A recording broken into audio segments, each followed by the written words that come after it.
I never imagined that a small pile of dog poop could turn a peaceful Sunday morning into a nightmare that almost cost me my life. Some nights I still wake up in a cold sweat, imagining heavy footsteps on my porch and a cold gun pointed at me. My name is Gray, a 42-year-old software engineer, married to Jenny, a nurse at the hospital. We live in a small house in Westerville, Ohio that we bought 5 years ago. In early spring last year, Dave and Hannah, a married couple, moved into the house across from us. From the first week, I felt something was off with Dave. He was the kind of guy who liked to show off his muscles, always wearing a tank top to flaunt his gym-honed physique. But I never saw him do anything heavier than opening a beer bottle on his porch. Hannah, his wife, was thin and small, always bowed her head when she went outside, and often had bruises on her wrists. Shortly after moving in, Dave developed a habit of standing at his window, observing our yard, especially when I let Max out.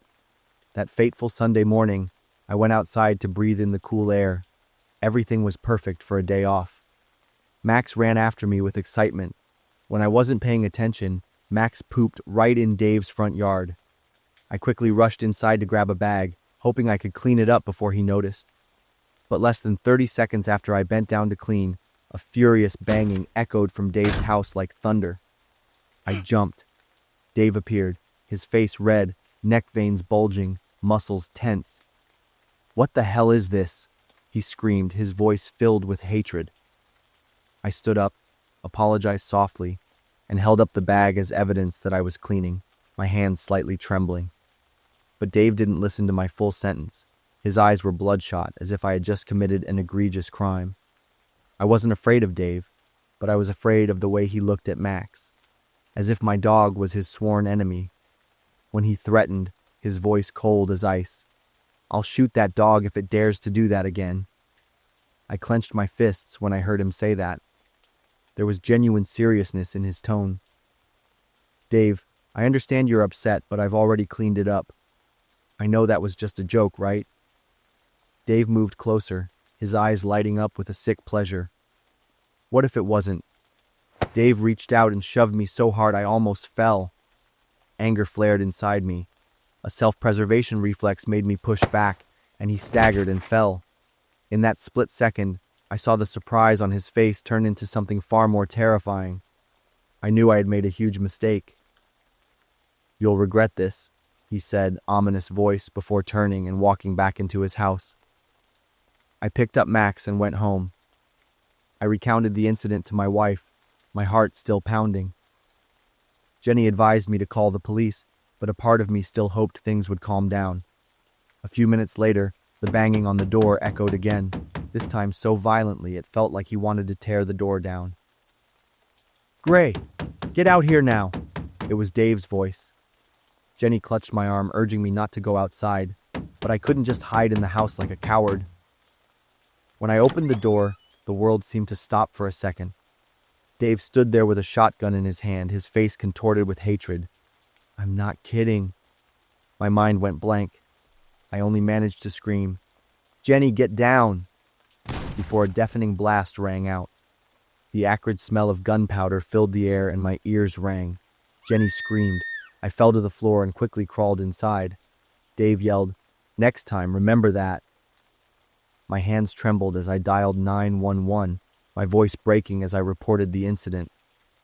I reached Jenny, with Max by her side. I quickly hugged both of them tight. At that moment, I could only pray the police would arrive in time. Luckily, Dave didn't come into the house. He just stood outside the door, continuously yelling and cursing. The police arrived in 10 minutes. They took our statements and testimony from Mr. and Mrs. Henderson across the street about the gunshot. Dave was arrested on charges of armed assault. 3 days later, Hannah came over to apologize, her eyes swollen and clear bruises on her wrists. She explained that Dave had psychological problems and that she had tried to stop him but couldn't. They would be moving next week because they couldn't afford their house and needed to hire a lawyer for Dave. The family left the following Saturday. Dave was out on bail, awaiting his court date. Now, every Sunday morning when I go out to get the newspaper, I still feel a chill down my spine thinking about that terrifying moment. Max still runs after me, but I carefully keep him on a leash. The bullet mark on the doorframe has been repaired, but the sound of the gunshot still echoes in my mind. It's a reminder that even something as small as dog poop can change a life in an instant. I need to be calm and even yield to handle things cleverly. Some sounds just bring back the past, no matter how hard you try to forget. The sound I fear and am most haunted by is the chirping of cicadas. It reminds me of a horrifying summer 13 years ago. I was 12 then, living with my parents in a small town in the San Joaquin Valley, California. Summer days there were hot and quiet, with only the incessant chirping of cicadas echoing from the old eucalyptus trees. Next to our house lived Mrs. Morris. She was around 60, with thinning gray hair. She lived alone in a small house at the end of the street. At first, I didn't pay much attention to Mrs. Morris. She was just a quiet old neighbor I occasionally saw watering her garden in the early morning. But gradually I started noticing strange things. One night, I woke up thirsty. Through my bedroom window, I accidentally saw Mrs. Morris standing in the middle of her yard in the shadow of the moonlight. She was whispering something. No one else was around. A few other nights, the scene repeated. Mrs. Morris wandered in her yard with empty eyes, muttering sentences I couldn't clearly hear. Sometimes she would stop, her head tilted to one side, as if listening for someone to reply. Then she would nod and continue whispering. I was scared but didn't tell my parents, choosing instead to close my window tightly and draw the curtains forever. As time passed, I gradually forgot about her strange behavior. Mrs. Morris never seemed to do anything harmful anyway. Aside from the strange neighbor, life in my family's neighborhood was very peaceful. Our house was near a paved road that gently sloped downhill.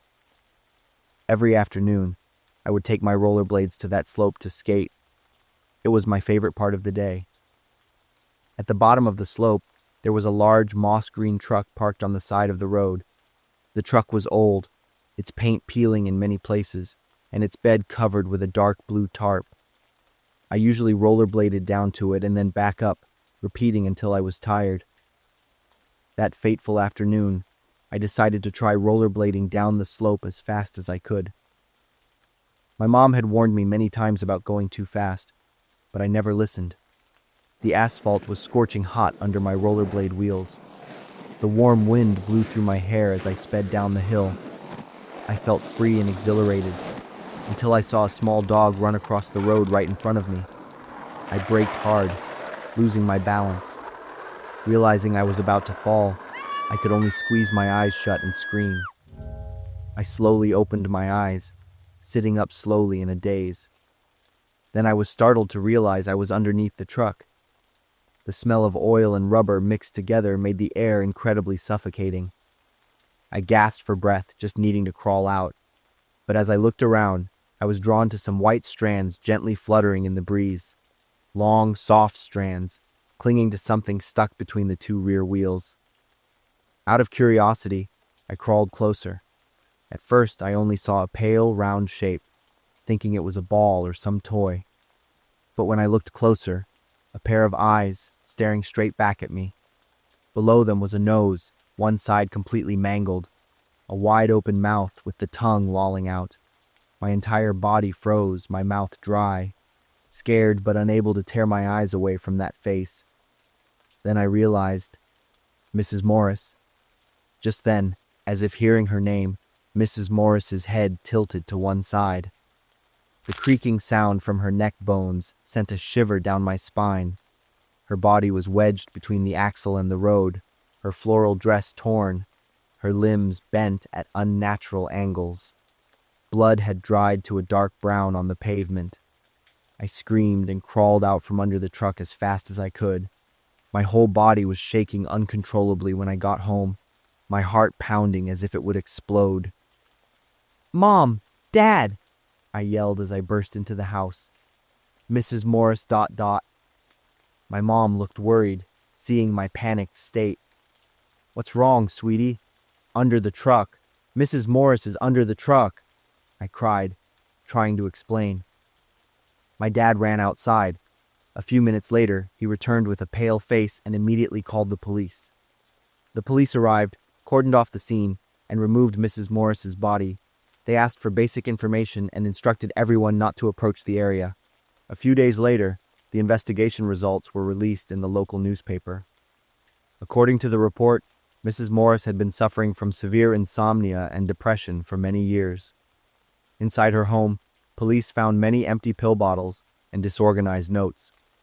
The autopsy results showed an unusually high concentration of sleeping pills in her blood. The police concluded, on the night of the accident, Mrs. Morris was sleepless and wandering around in a dazed state. A neighbor's camera recorded Mrs. Morris wandering the night the accident happened. Police analyzed the camera footage and concluded that Mrs. Morris was very likely in a dazed state and lay down under Mr. James's car without realizing it. As for Mr. James, he testified that on the night of the accident, he received a complaint from a resident on the street about his car blocking part of a pathway. He went back to his car to move it forward a bit. While driving, he felt a slight bump, but he dismissed it, thinking it was just a rock or a branch. He was not prosecuted, as this was deemed a tragic accident with no signs of negligence. I never rollerbladed on that slope again. My family moved when I was 17.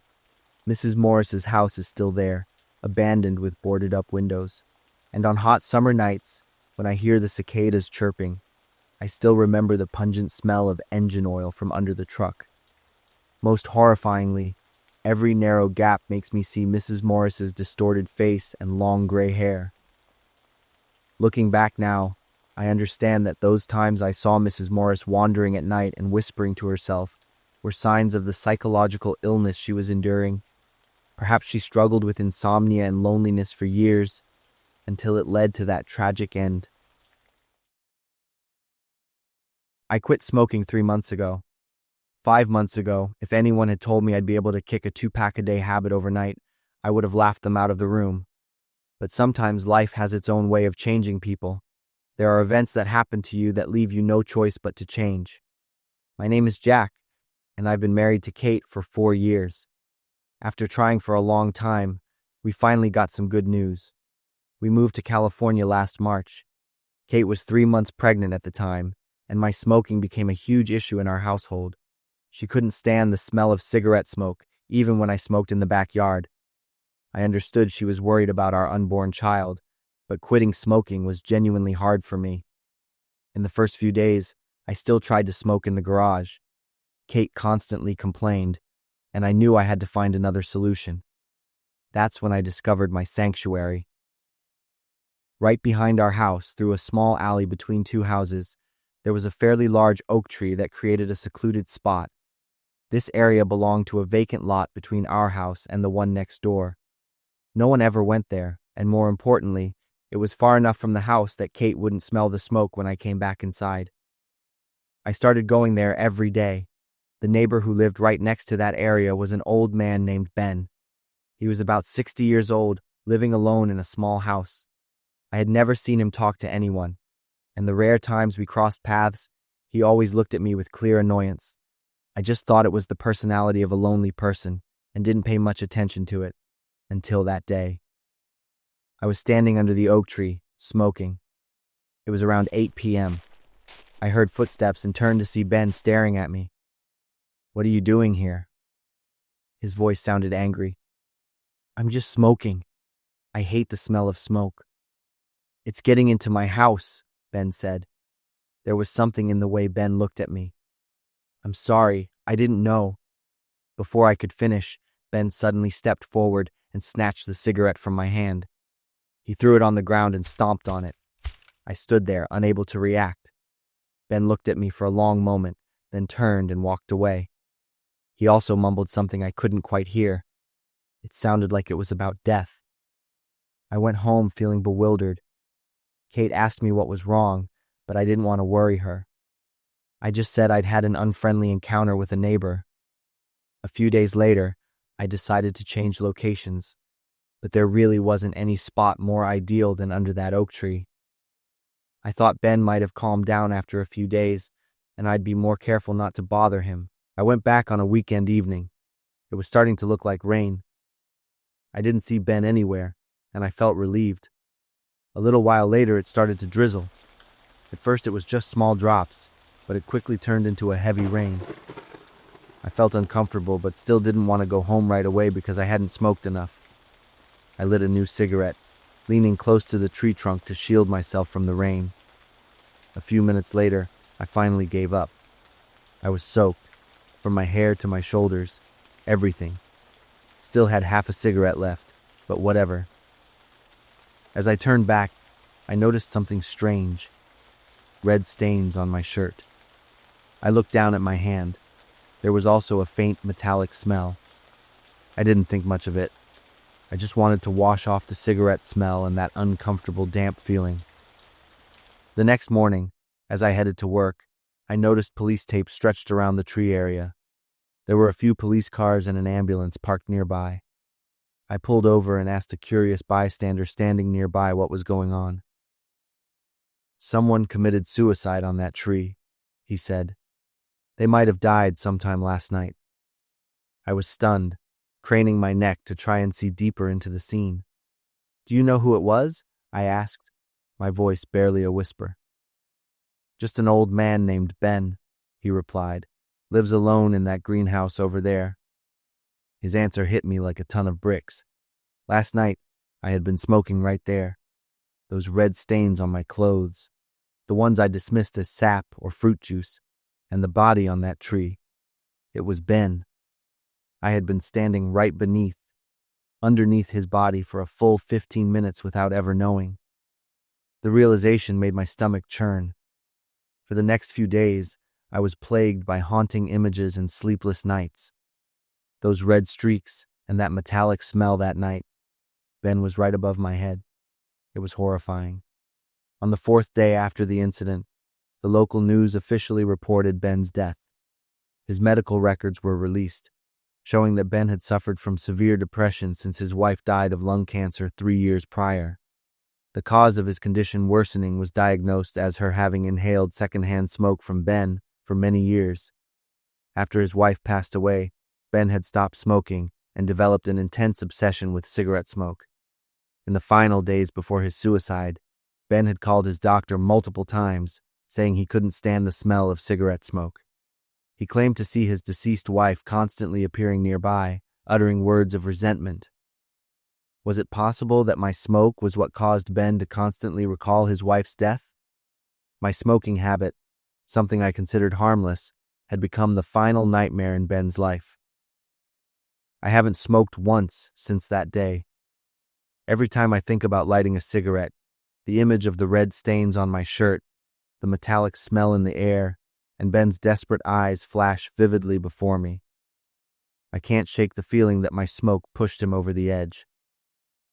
I quit smoking, not just for Kate or our unborn child, but also for Ben, the lonely neighbor I had never truly understood.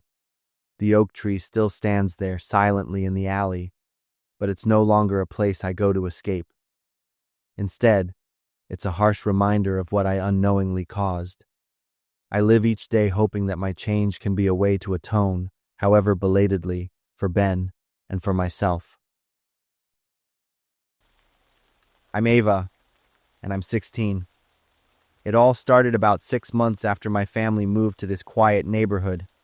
My parents picked this place because it was known for being safe, having good schools, and a friendly community. Our next-door neighbor was Mrs. Allen, a middle-aged widow who seemed really polite. Her son, Joey, was my age. At first, Joey seemed like a normal kid, maybe a bit quiet and shy, but always polite when we bumped into each other. He usually wore big hoodies no matter the weather, and I rarely saw him with friends. My parents always said Joey was a good kid whenever they saw him helping his mom with yard work or carrying groceries inside. I can't say exactly when things started to get weird. Maybe it was the glances that lasted a little too long when we saw each other in the school parking lot. Joey always seemed to show up at the grocery store, the library, or the movie theater at the same time as me. At first, I tried to tell myself it was just a coincidence in a small town. I started to notice how Joey would change his schedule to walk to school at the same time as me.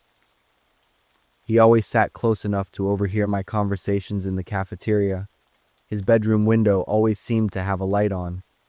Sometimes, I just felt like someone was watching me. My mom gently brushed off my concerns, saying, "You're at that age where everyone notices you. There's no need to overthink it." But I still felt uneasy, and that feeling wouldn't go away, which made me pretty stressed out. One night, my parents went to a company party and were coming home late, so I was home alone. Rain started to fall outside, and the wind was pretty strong. Around midnight, I finished my essay and decided to go to bed. The house was strangely quiet. I was so tired that I fell asleep right away. I don't know how long I'd been asleep when I woke up. At first, there was nothing but the gentle ticking of the clock on the wall and the sound of rain outside. But then, I realized another sound, a very faint breathing. I opened my eyes wide, held my breath, and listened. And it was coming from under my bed. My body froze. A cold dread spread through me, from the top of my head to my toes. 1,000 thoughts raced through my mind. Someone was under my bed. My heart hammered, and my brain frantically searched for a plan. I decided the best option was to keep pretending to be asleep while I figured out what to do. Trying my best to keep my breathing even, I let one hand drop naturally off the side of the bed, as if I was just rolling over in my sleep. And then, my fingers touched human hair. All pretense vanished. I shot upright and leaped out of bed, unable to stop the scream that ripped from my throat. At the same moment, a dark figure emerged from under the bed. It was Joey. He stood there in his familiar black hoodie, his eyes wide.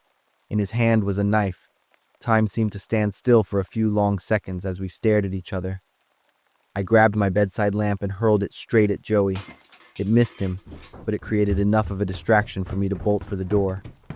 I heard Joey stumble behind me, probably tripping over something in the dark. I ran downstairs, my heart pounding in my chest. I could hear hurried footsteps chasing me. At the front door, I fumbled with the deadbolt, my trembling hands making the simple task difficult. Finally, the door swung open, and I ran to the nearest house with lights on, Mr. and Mrs. Jenkins' place down the street. I banged on the door frantically, yelling my name and begging for help. The door opened, and Mr. Jenkins' confused face appeared. I quickly explained everything, and Mr. Jenkins immediately called the police. My parents rushed home from their party. Police searched Mrs. Allen's house, and then, even more horrifying things were discovered. Joey hadn't just been watching me from afar. He had snuck into my room multiple times for months. His room was a chilling shrine dedicated to me. Hundreds of photos of me doing all sorts of activities were plastered all over the walls. In a journal, police found detailed entries about what Joey called observation nights. Nights when he hid under my bed and simply watched me sleep. He described the feeling of touching my hair, wrote about my scent, the sounds I made while sleeping, and times he rummaged through my belongings when I left the room. But the most terrifying part, the one that made even the police officers shiver, Joey had explicitly written, "Tonight will be different. Ava will be mine forever. We will always be together, in death." And he had brought the tools to carry out that plan. The knife I had seen, rope, duct tape, and a bottle of sleeping pills. During the interrogation, Joey confessed to all of it with a disturbing calmness. He said he had fallen in love with me the first day he saw me, that we belonged together, and if he couldn't have me, then no one could. He detailed how he broke into my house through a first-floor window I had forgotten to lock. More than a year after the incident, I still wake up every night, my heart pounding, imagining someone hiding under my bed. Joey is in a mental institution. My family moved to another city, but I know I'll never feel truly safe again. Ryan and I have been close friends ever since I was 7. We used to be neighbors, and we were very mischievous. When Ryan and I were 16, our appearances were truly strange. I had piercings in any spot I could, wore bright neon colors, and had long hair that covered most of my face. Ryan, on the other hand, preferred a rather slick look, having all his hair and eyebrows shaved. and wearing tight-fitting clothes. At the age when many psychological changes occur, we became even more disliked in the eyes of everyone in the neighborhood. Not a single family was unaware of our bad reputation, nor any of them had ever escaped our bizarre pranks. However, we would only take things as far as playful teasing, with no intention of hurting others or engaging in criminal activities. Let's see what game we'll play today. According to the list, which house should we go to? I discussed with Ryan. The house at the end of the street just had new people move in, Ryan said. Is it that abandoned house? I asked, surprised. Let's go check it out. We were both really excited. The abandoned house at the end of the street was forgotten, but Ryan and I loved it. We even called it our secret base. It was true that someone had moved in because the front door had been replaced, and the surrounding area had been tidied up. Ryan and I approached and knocked on the door after curiously surveying the house. The door slowly opened, and a woman appeared. She had pale skin, sunken eyes, and a completely expressionless face. I guessed she must be in her 60s. Hello, ma'am. We live in this neighborhood too. You just moved in, right? I confidently greeted her. What is it? Her voice was so cold that I shivered, and there was a very unpleasant smell. I was stunned, staring at her face until Ryan nudged my arm gently. We have a small gift to welcome you, I said, presenting a small box. The woman stared at it for a moment before taking it, and the unpleasant smell returned as she said thank you. Ryan tugged at my shirt, and we quickly left. We peeked outside the gate to watch the woman's reaction to the gift we had given her. She opened the box, and a toad jumped out, but contrary to our expectations, she remained completely calm. What? Is this the first time we failed? Ryan exclaimed, surprised. Did you smell that really awful odor earlier? I asked Ryan, who looked at me puzzled. Ryan and I turned our gaze back to the woman. Both of us froze as we watched her stuff the creature into her mouth and chew ravenously. Elton, did you see that? Ryan's voice trembled. I didn't answer. We could both clearly see the frog's hind legs still swaying in rhythm with her chewing. I pulled Ryan away, both of us silent with our own thoughts. Eventually, we agreed to keep observing that woman. The next day, after school, we watched her again, but from a different angle. It seemed like she lived alone. After a while without seeing her, we were about to leave when we heard a noise. The woman had returned. It turned out she hadn't been home all this time. She was carrying a large sack, but she was surprisingly agile, which is unusual for someone as old as her. Whatever was inside the sack seemed to be moving. However, it didn't seem to interfere with the way she swiftly dazzled between places. Neither of us would be able to move it, Elton, Ryan whispered. I've told you before, she's all but normal, I muttered. But the surprises just didn't stop there. The woman went toward the backyard of the house, pulling out a healthy, living chicken from the bag. Ryan and I both understood that the bag was filled with chickens, and there must be dozens of them inside. The chicken struggled violently, flapping its wings wildly, its beak screaming in fear. The woman, without a moment's hesitation, gripped the chicken tightly with both hands and suddenly bit down deeply into its neck. The sound of flesh being torn apart rang out. Hot red blood splashed out, flowing down her face and hands. The woman's mouth was full of blood, red patches of raw flesh between her teeth. She chewed voraciously, the wet crunching sound echoing in the still air. The chicken was still alive, writhing in pain, its eyes wide with panic as life slowly drained from its body. Ryan's lips trembled slightly. He seemed desperate to say something, but couldn't get the words out. I swallowed hard. My tongue stuck to the roof of my mouth, my hands gripping Ryan's so tightly that my knuckles turned white. Cold sweat rolled down my forehead, each drop falling onto my face, merging with the thick, suffocating atmosphere of fear. We wanted to look away, but we couldn't. Our eyes were glued to the scene of the crazed woman, ravenously gnawing at the chunks of the chicken, while our bodies trembled, on the verge of collapsing under the weight of the horror overwhelming us. Ryan's backpack dropped to the ground, cutting through the eerie atmosphere like a knife.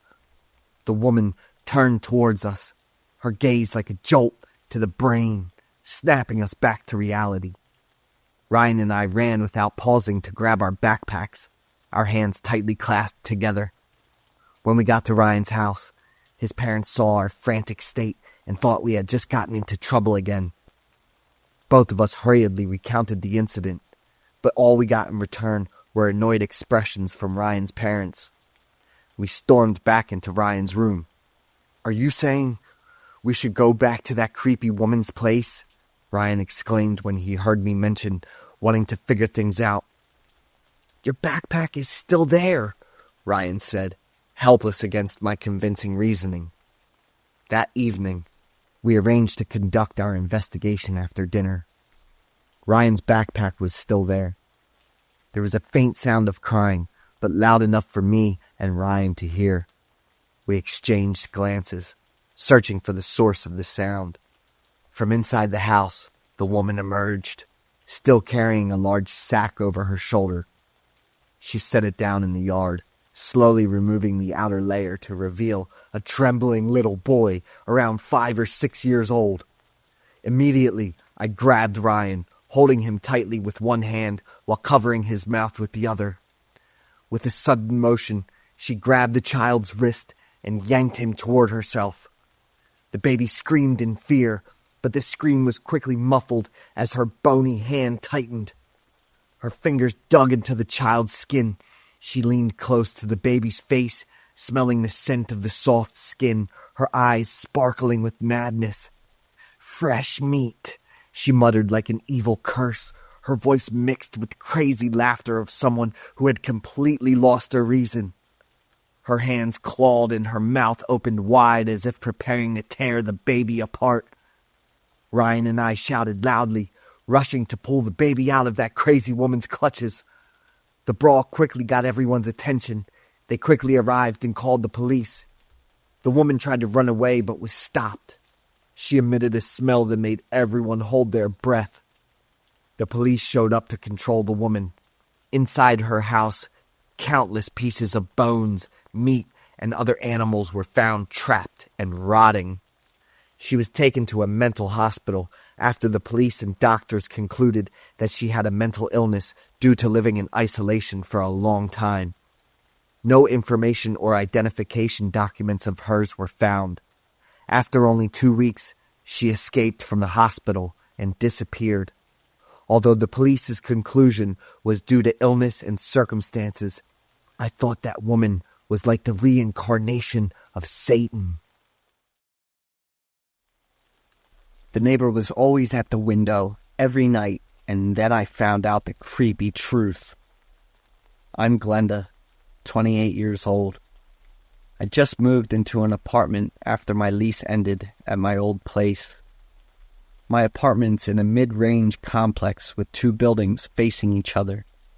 I spent a couple weekends cleaning the place and grabbing some stuff.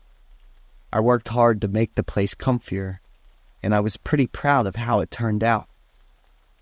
But I didn't see the nightmare coming my way. I went to open the window for some fresh air on the 7th floor, the top floor, and spotted a dark shadow by the window in the apartment across from mine. I didn't think much of it and just kept looking around my neighborhood, feeling this weird kind of happiness. Later that evening, while I was chilling on the couch watching TV, I glanced over at the window of the apartment across, and that same dark shadow from earlier was still there. I looked a little closer, and it seemed like it was a guy, but I didn't think much of it. It'd be kind of weird to just stare into someone else's window. Pretty quickly, I got my life on track in the new place. I said hi to the neighbors, trying to make some good connections. On the second evening, after getting home from work, The first thing I did was head to the window and throw the curtains open to let some fresh air in. I was kind of shocked to see that black shadow still at the window across the way. The owner of that apartment probably just loved chilling by the window and people watching. That night, I stayed up pretty late dealing with some last-minute work stuff. By the time I wrapped up, it was almost 2 a.m. Even though I was super tired, the second I looked at the window, I was wide awake. The black shadow was still there. Hadn't moved at all since 8 hours ago. I started getting a weird feeling, so I closed the curtains and went back to my room. It took me forever to fall asleep. The next morning, I ran into my neighbor as soon as I left the house.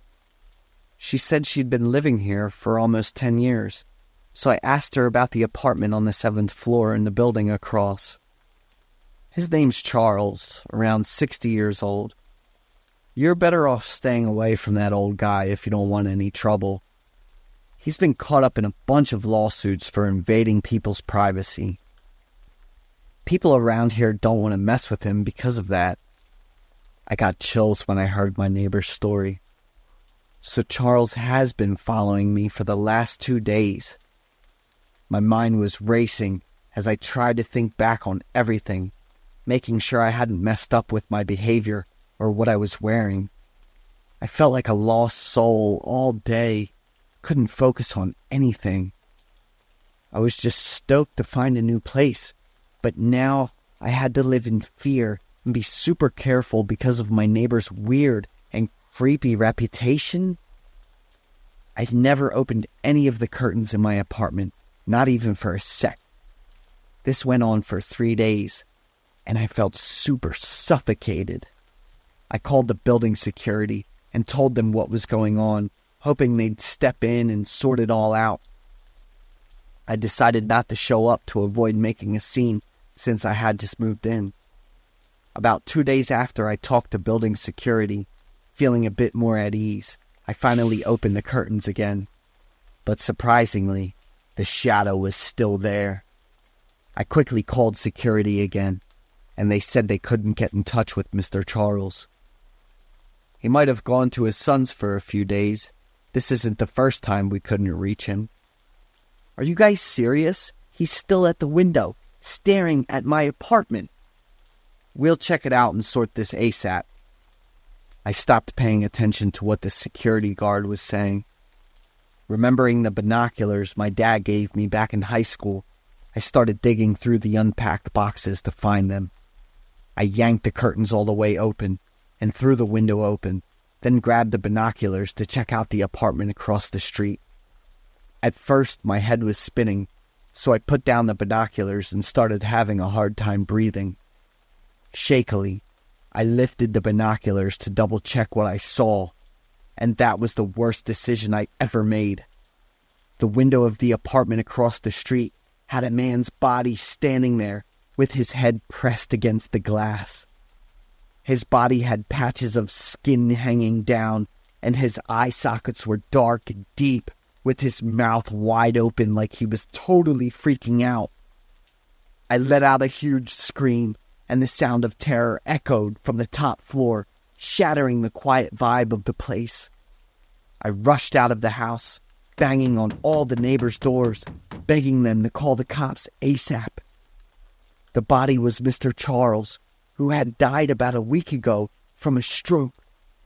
He had a pretty bad reputation, according to the neighbor, so nobody really cared that he hadn't showed up in days. Mr. Charles had a son living in the next city, and when he heard about his dad's death, he looked totally shocked and devastated. He played it off by saying they weren't really that close, which is why he hadn't checked in on Mr. Charles for days.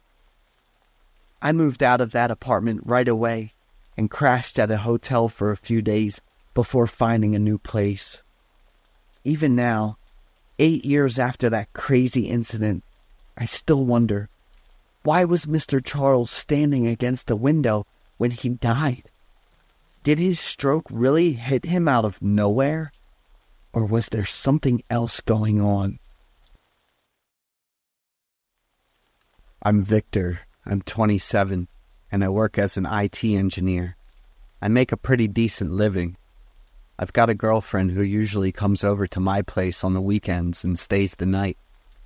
My apartment's in a small building that's not super modern, but the rent is pretty reasonable. I could afford to move to a nicer place, but I'm fine with where I'm at. My neighbors are pretty friendly. Basically, we just say hello when we see each other, maybe lend a few small household items and keep to ourselves. That's all I need from my neighbors, and luckily, that's exactly what I've got. But there's one exception. He lives in the opposite apartment and is around my age. He's not nosy or anything, but his actions do bother me and others.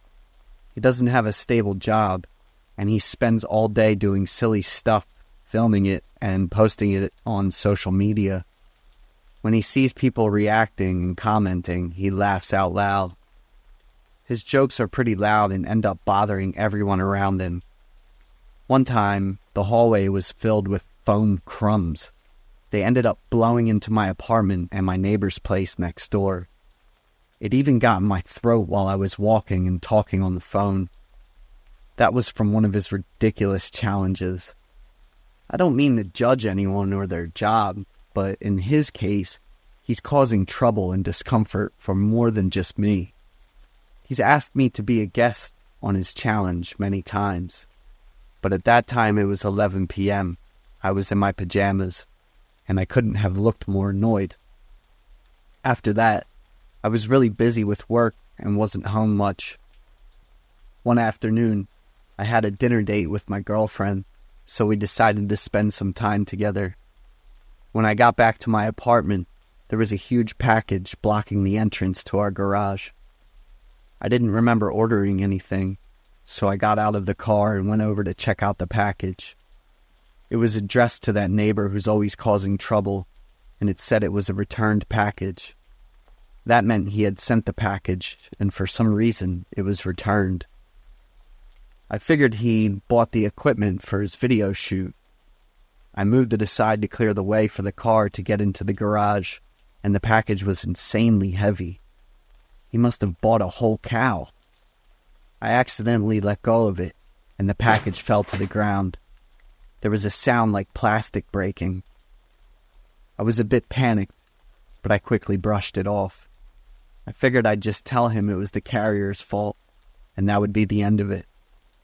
I left the package next to the garage door, where it was covered by the roof.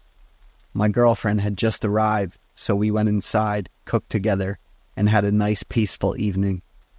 The next morning we drove to work. As I passed the garage door, I was a bit surprised to see his package still there. Oh well, he'd see it anyway. I had a new project and was busy at work for 3 days straight. When I got back to the apartment after 3 days, I found the package still there. The cardboard box underneath was damp and a bit dented. I smelled something bad while I was still in the car. Someone in the building asked me, "Have you seen Dennis?" "I was at work. I just got home today," I said. "The bad smell has been there for a few days. Everyone's busy at work like me, so they don't notice. I have to deal with it by myself."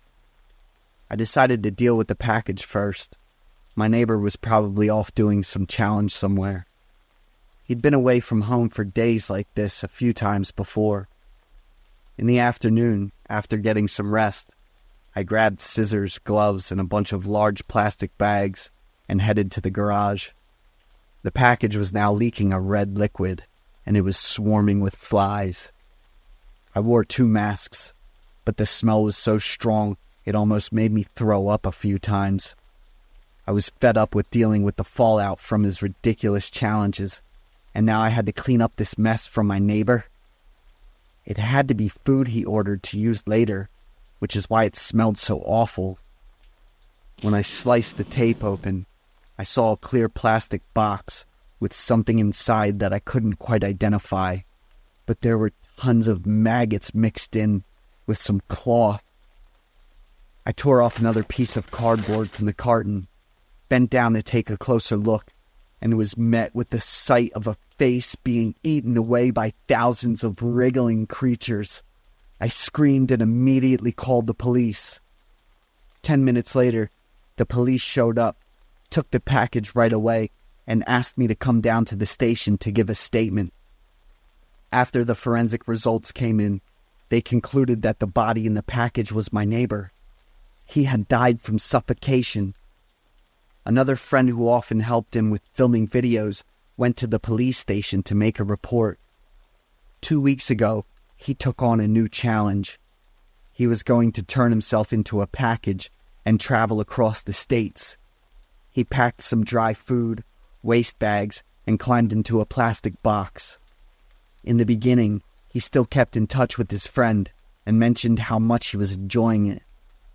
He could feel the shaking whenever the truck was moving. His friend was busy with work and forgot about it.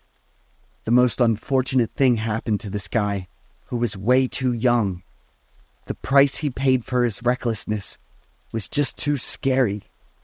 I hope no one else becomes a victim of pointless pranks, especially kids, with social media being what it is today. I'm Orla, 29 years old, living in Houston. I have a happy life because I enjoy my work and have extra income. Currently, I live alone in a spacious and cozy house. My house is in a somewhat secluded area of the neighborhood, but that's okay because I like peace and privacy. The neighbors around here aren't very friendly, to say the least. They're somewhat peculiar. I choose not to pay them any mind. They're not relevant to me at all. On that evening, like any other day, I returned home at 6 p.m. After dinner and a shower, I went to bed at 10 p.m., starting to enjoy what I consider the best time of the day. I got into bed, lying comfortably with a book I was halfway through. I called Milo, my cat whom I've had for 2 years.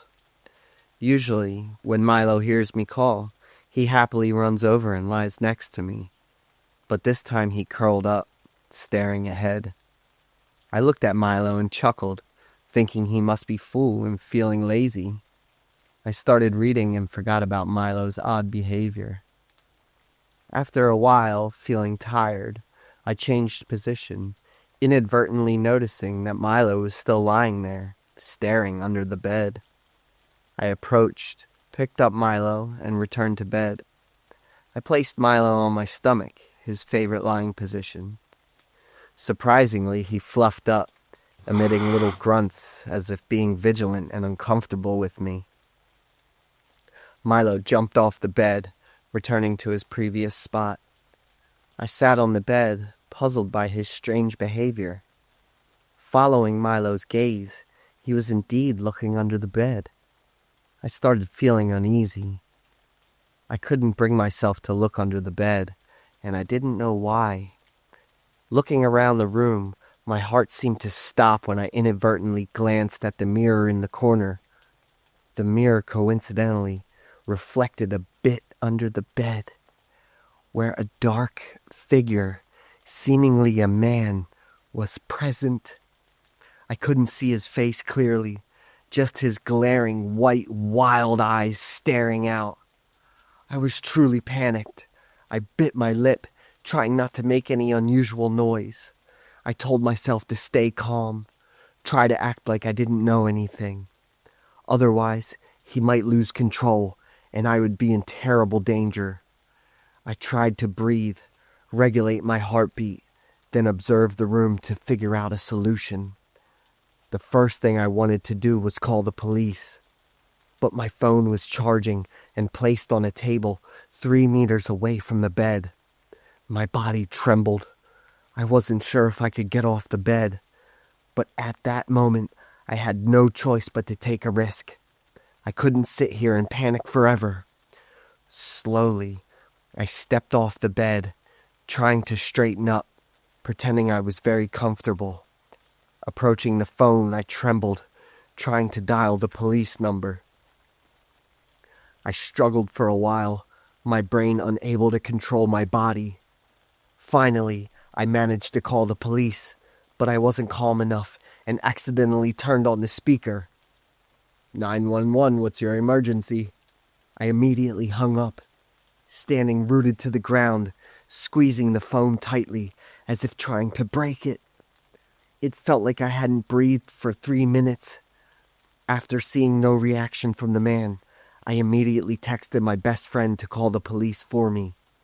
Suddenly, I heard a metallic clash, like a knife scraping under the floor. I sent the message and quickly turned off the phone. I mentally prepared for what would happen next. When I turned back, I panicked to see Milo playing with a small knife under the bed. In an instant, I rushed to pick up Milo and grab the knife, then ran out and slammed the door shut. I stood staring at the door, breathing heavily. It felt like leaving the bedroom gave me enough oxygen to breathe. I hugged Milo tightly, my hands trembling, pointing the knife straight towards the door. I was sure the next thing would be banging on the door, cursing, and a madman rushing out. I was ready to resist at any cost. But I didn't hear any noise. Everything was eerily silent. I couldn't know what that man really wanted. How he managed to break into my house and hide under my bed for how long. Whether he would suddenly appear here and end my life.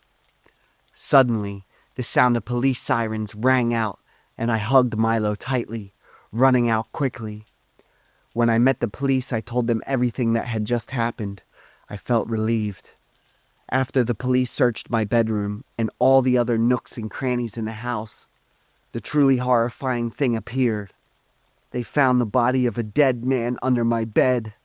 I was stunned to realize it was Robert, the creepy neighbor. Robert lived alone opposite my house, a man over 50 years old. Robert had repeatedly accosted me to spend the night with him. I overlooked it, thinking he had mental issues, until I lost patience and threatened to call the police. Robert stopped his creepy antics. After the investigation, the police said Robert died of a sudden stroke. He had been dead for about 12 hours, which was the time I was away on a business trip and hadn't returned home. It was horrifying to imagine how he would have acted if I had been home at that time. I redesigned my house with the bedroom in a different location and started using a mattress directly on the floor instead of a bed.